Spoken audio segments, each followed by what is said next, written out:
Modern Chess Instructor. W. Steinitz. Part I. Containing elementary explanations for beginners. The description of notations. A. Telegraphic chess code. An essay on the principles of the game and analyses of 6 popular openings, with illustrative games to each opening, etc. etc. etc. The appendix contains the games of the contest between Messrs. Steinitz and TSCHIGORI played at Havana in January and February, I-889, with annotations by the author. G. P. Putnam's Sons, New York, London.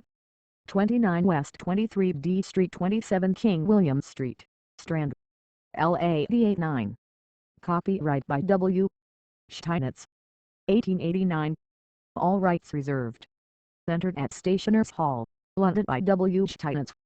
To the generous patron of chess and chess masters, the Honorable R. Steele, of Calcutta, member of the Executive Council of His Excellency the Viceroy of India. The whole work on chess, of which the present is the first volume, is dedicated, with the most sincere sentiments of the highest esteem and warmest friendship, by the author. Contents. Page dedication and preface. Preface. The chief purport of the work on chess, of which the present volume forms the first part, is the theoretical application of new principles and of the reasoning by analogies of positions which have been my guide in practice, especially during the last 20 years. It is perhaps unnecessary to state that the task which I have set before me was beset with enormous difficulties.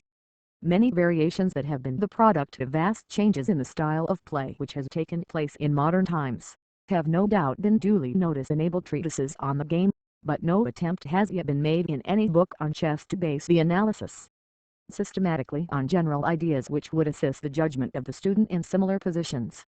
In the present work great efforts are essayed in that direction, especially in the annotation of illustrative games from practical play, where the results of the application of the principles recommended for the conduct of the openings and the middle part can be more distinctly traced in the end. But, as will be seen from the few examples given in this volume, of reasoning out the opening moves by comparison of different maxims, it would have been practically impossible within the scope of this work to adopt the same sort of commentation throughout the analysis of the openings, and I had to confine myself in that respect to pointing out the most striking examples of the adaptation of principles in the early part of the game. However, I have carefully examined the debuts treated in this volume on the basis of such general maxims, and as the openings have been hitherto analyzed by the authorities chiefly in an empirical manner, it became necessary to introduce a very large number of novelties at various stages of variations, which, up to the present, had been generally recognized as standard lines of play. In short, I have come to conclusions differing very widely from those hitherto sanctioned by first-class practitioners and authors right at the roots of the openings, and sometimes as early as on the third or fourth moves, like in the Ruy Lopez, the Petrovs defense, and the Philidor defense. The analysis of the openings had therefore to be entirely remodeled in many instances in which new ideas are developed that have never been put to any practical test. Most of the experimental deductions which I introduce to students of the game, must therefore be regarded only as imaginary examples of tactics and strategy which I trust will in the main afford good instruction to the reader, but cannot lay any claim to absolute accuracy. For it ought to be remembered that the merits of most of the recognized standard variations in the openings could not be settled on preface till they had been verified by numerous illustrations from the practice of first-class masters in actual play, and that grave errors have often been found in various forms of openings that have been greatly favored by many prominent practitioners and authorities for a very long time. Under those circumstances I must expect that occasionally some shortcomings of demonstrations, such as quicker ways of winning or drawing, and perhaps some faults of judgment, may have crept into some of the numerous original lines of play, which after conscientious examination, to the best of my ability, I have thought it my duty to introduce into this treatise. But I trust that such flaws will be found in a minority by far, and that at any rate the innovations which I propose will give material for practical trials and theoretical researches that will be useful for the development of our scientific pastime. For the game department I have chiefly selected striking examples of brilliant combinations in the conduct of the king's side attack, for, as a matter of course, their study is quite indispensable to the learner. As only very few of the innovations which I propose have been tested in actual play, it is only natural that I could not give many practical illustrations of the application of modern principles. But just because the examples quoted from old masters do not generally conform with the maxims of development and the precautions of modern play which are laid down in this treatise, they afford earlier and more brilliant opportunities for the display of ingenuity in the direct king's side attack, and, as the amendments on the basis of more modern ideas are pointed out in the notes as much as possible within the scope of this volume, I feel satisfied that the study of the game department will at least afford as much instruction to the large majority of readers as the perusal of the analysis. As far as practicable, I have endeavored to supplement in the examples from actual play any important variations that had been omitted in the main analysis. As regards the arrangement of the matter presented in this volume, I have introduced several new improvements with the view of giving greater facilities for following the analysis and studying the illustrative games.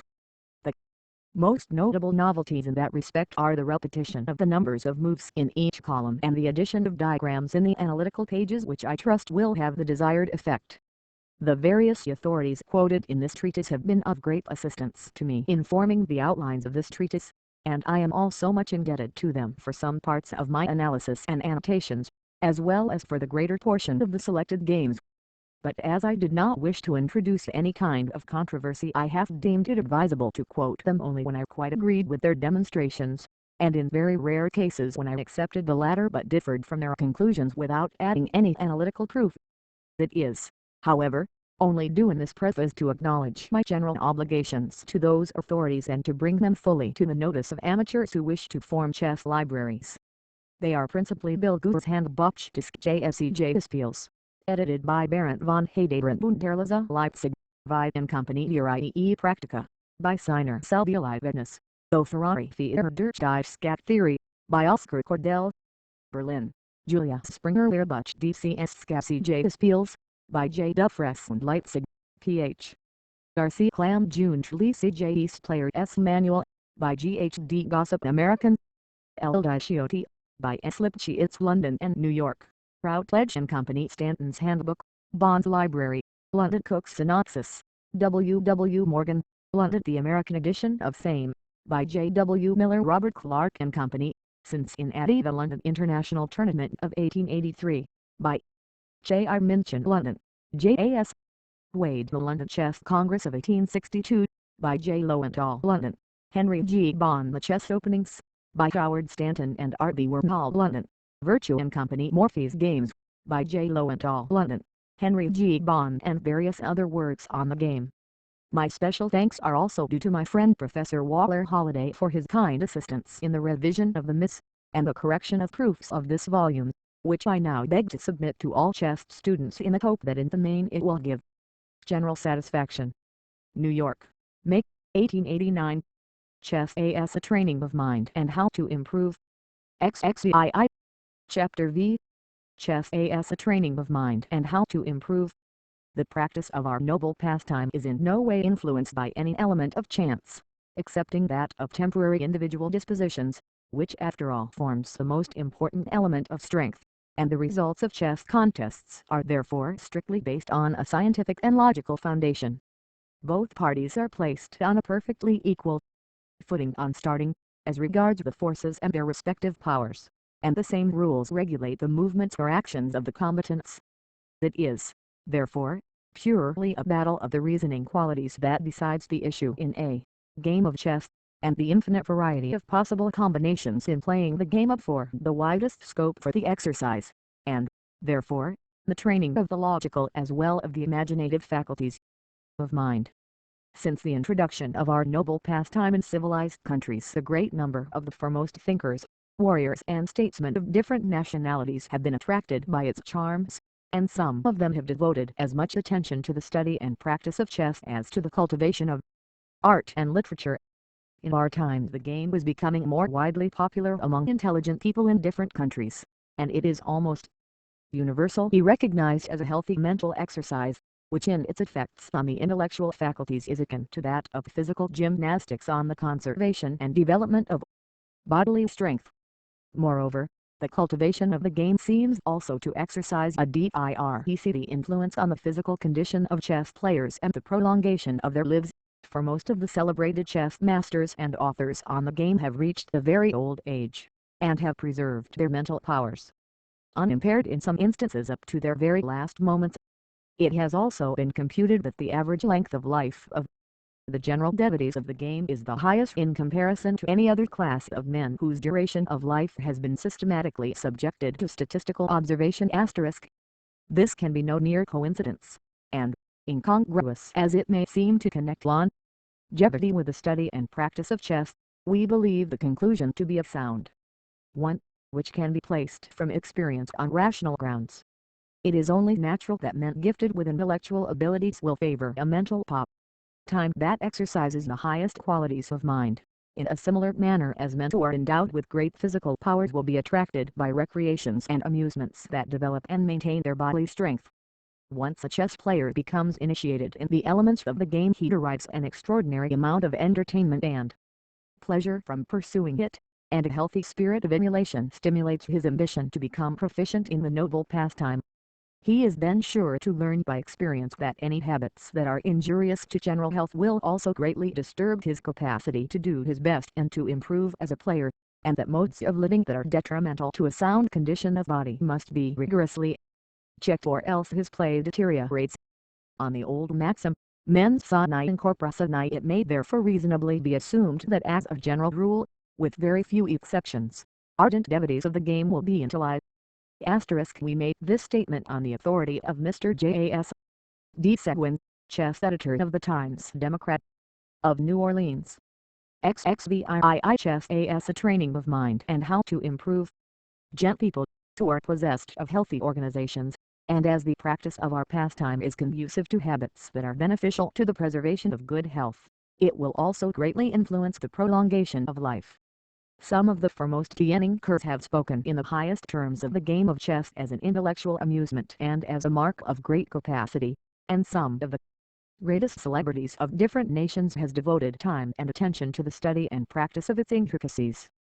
Goethe, in his translation of Le Nephew de Rameau by Diderot, endorses the opinion of the celebrated French philosopher who describes it as the touchstone of the human brain.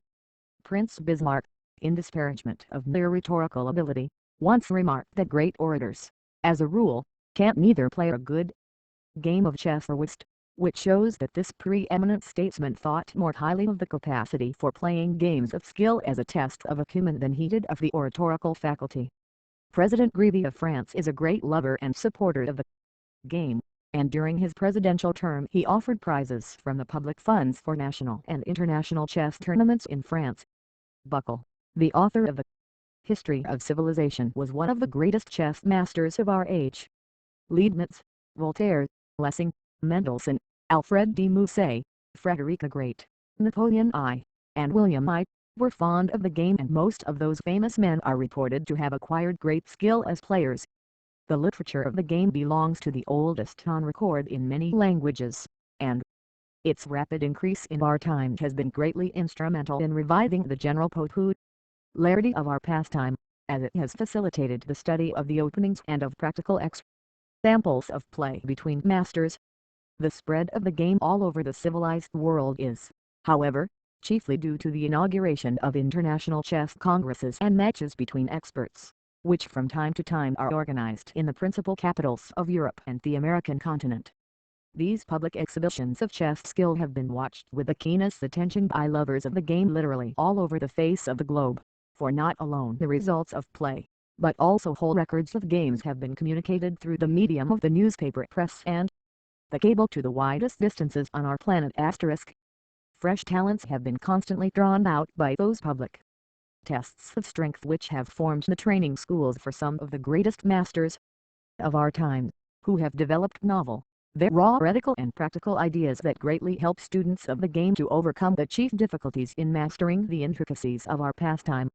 These difficulties were in former days considered quite insurmountable, and proficiency in the art of human reason, as chess has been aptly termed by Gustavus Adolphus Duke August, June, of Brunswick, was held to be the special privilege of only a very few. but undeniable experience has shown that prominence and even excellence in chess may be acquired in a manner similar to that in which proficiency may be obtained in other accomplishments that require mental exertion, and that with proper training and study the large majority of learners may generally improve their chess strength up to a very high degree at least, and sometimes to mastery. At first sight the infinite variety of combinations that are possible on the chessboard may appear a most discouraging obstacle in the way of achieving success in the game, and it is only due to quote in that respect the following extract from an article. It is due to state that the first example of bringing the telegraph into requisition for recording all the moves of games of chess was set by the New York Herald during the match between Messrs. Steinitz and Martinez, played in Philadelphia in 1882. This most enterprising journal has since published cable reports of the whole games played in the London tournament of 1886, and during the contest between Messrs. Steinitz and Skogorin, at Havana, in the beginning of 1889. Chess as a Training of Mind and How to Improve. XXIX. Entitled The Inexhaustibility of Chess, by Mr. Quinn Anthony, of Hereford, which first appeared in the Chess Player's Chronicle of 1878. To estimate the actual number of ways of playing even a very few moves is beyond the power of calculation, but to get something of an approximation to that number is very simple. Taking a variation of each of the openings as in Cook's synopsis, /D find that the first player has an average of 28, 30, and 33 ways of playing the second, third, and fourth moves respectively, 29, 31, and 33 being the corresponding numbers for the second player. Of course both players have a choice of 20 moves on their first on the hypothesis that the number of replies open at each move is always the same whatever the preceding move may have been, and that the foregoing figures give those numbers. The number of possible ways of playing the first 4 moves only on each side would be 318,979,564,000. If, then, anyone were to play without cessation, at the rate of 1 set a minute, it would take him more than 600,000 years to go through them all. It would be difficult to say whether the above number is in excess or defect of the true one, but perhaps we may safely affirm that it is not likely to be out more than 20%, either way. When we bear in mind that the number of possible ways increases for many moves, some 30-fold for each move added, it is plain that the number of ways of playing 20 or 30 moves on each side is so great as to utterly transcend the grasp of the imagination. No doubt the ratio of the plausible to the possible number of moves at every stage is usually small, but after every allowance has been made for that fact, the varieties of play still remain enormous. In a very rough way, we may easily extend our survey. After the first 4 moves in a common form of the Guiuco piano opening, White has 33 possible moves at command, and after 8 frequently played moves in the Evans gambit, he has a choice of 32 moves. Let us assume then for convenience of calculation that, for the next 6 moves on each side after the first 4 on each side, there is always a choice of 30 different ways of playing a hypothesis, probably below rather than above the actual fact. We thus get, by combination with the result quoted above, that the number of ways of playing the first 10 moves on each side is 169,518, 829,100, 544,000, 0000000. These figures are probably in defect rather than in excess of the actual number. On their basis, however, and considering the population of the whole world to be 1,483 millions, Levasseurs estimate more than 2 billion so-fars would be needed to go through them all, even if every man, woman and child on the face of the globe played without cessation for that enormous period at the rate of 1 set per clinic and no set was repeated. In this connection it will be interesting to mention that the first player has the choice of 20 different moves to start with, namely, the moves of the 8 pawns 1 are 2 squares and of each of the 2 knights to 2 different squares, whilst the opus 1 and has the option of 20 different answers to each one of the first player's 20 moves. Here are, therefore, 400 different ways of making the first move on each side without roasting any further, and 400 is therefore the unit in the arithmetical progression for purpose of calculating the number of combinations that are possible in playing the game. But it should be remembered that there is a like infinity from the mathematical greater than point of view, in the art of music, which has nevertheless become popular, and it has greater than been found that the talent for music, which is almost universal among civilized nations, can be cultivated and extended by study and practice. We believe that this is also true of chess, and that knowledge of the game could be made even easier of acquirement by a great majority of people than it is now, if rational modes of improvement were be adopted. The advice which we offer on the subject is, in the first place, that a learner seek as much as possible to play on even terms with superior players. From greater than experience and observation we feel sure that he will learn much faster in this manner than by taking odds. The latter method of practice engenders the habit on the part of the DDS receiver of exchanging pieces without any other motive than to reduce the forces. Lee may also with comparative impunity commit many mistakes, any one of which would surely cost him the game if he started on even terms, and the object of the student ought not to be so much to win games as to train himself to play correctly. By taking DDS the player loses the opportunity to observe the finer points of play of his adversary. Our host on account of his inferiority in force cannot always afford to adopt the best strategy. XXX, chess as a training of mind and how to improve, and is more apt to resort to lines of play which he knows to be unsound, relying on the inability of the weaker player to perceive the correct reply. Moreover, the openings in games at odds are quite different from those adopted in even games, and, therefore, the odds receiver is not advancing in one important branch of chess knowledge. For these reasons we also think that handicap tournaments ought to be discouraged in chess clubs, and if it be desirable at all to offer special inducements of chances of prizes to weaker players who are not satisfied with the opportunities of better practice with their superiors on even terms, then the odds might be given by a method which we believe was first adopted in the Bohemian Chess Club of Prague, namely, to give the advantage of half a game or more in the score to the weaker players. One thing that we would especially urge upon the chess student is that regularity of study and practice very much facilitates making rapid progress. The player by fits and starts will scarcely ever improve, and it is much better to devote to chess 1 hour per day for 6 consecutive days than 6 hours one day in the week. In order to strengthen the powers of chess perception and memory, a good habit to cultivate is that of playing over from recollection one's own games, or more especially selected and well annotated published games played by masters. One great advantage of the published games is that when the memory occasionally fails it may be refreshed by reference to the publication. A very important point is always to observe strictly the law of touch and move. But the temptation to take back the move is very great with a beginner, and it has been found desirable for this purpose to play for a small stake, as this causes it to be considered a point of honor to play strictly according to the rules. This practice has become usual in the principal chess clubs of Europe, as well as in the larger cities of the United States and in Havana. Other advantages of playing for a small stake are that it tends to promote greater care in the play and to check comments or suggestions from the bystanders.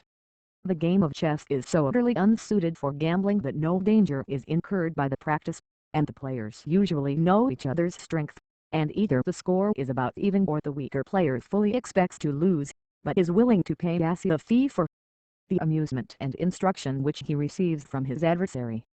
In advance of a separate treatise on problems which we intend to publish in another volume of this work, we may state that the study of this beautiful branch of our science is extremely useful for the purpose of developing and increasing strength in practical play. It is especially the faculty of precision which has to be exercised absolutely in the study of problems, whereas in the game the winning process may often be effected in many different ways. Yet quite as often it requires the greatest exactitude of calculation to make sure of a plan to be adopted in actual play, and the study of compositions where the utmost power of the forces has to be employed in the fewest number of moves is therefore a splendid training for the purpose. Some of the greatest players, like Morphy, Anderson, Blackburn, etc., have devoted great attention to this subject, which has grown to almost a separate art, and it is especially noteworthy that a more brilliant style is usually acquired by masters who combine practice over the board with the study of problems. This is only natural, as the brilliant combinations mostly occur in the direct king's side attack, and the various beautiful mating positions which are brought out in problems lead, therefore, to the conception of similar ideas in actual play. But we wish to point out particularly that, though it is better for the student to try and solve problems, this is by no means absolutely necessary in order to derive great benefit from the study of that branch of chess. Especially the beginner will find it most entertaining and instructive to compare over the board the compositions with the solutions from any problem collection by first-class authors, or from periodicals where usually the solution's vertical line. Till Modern School and Its Tendency. XXXI. Dark published in full in the next number after the problem has first appeared. Advanced students may, in a similar way, assess their perception by looking at the key move in a problem of more than two moves, but all the variations ought to be carefully played over or worked out.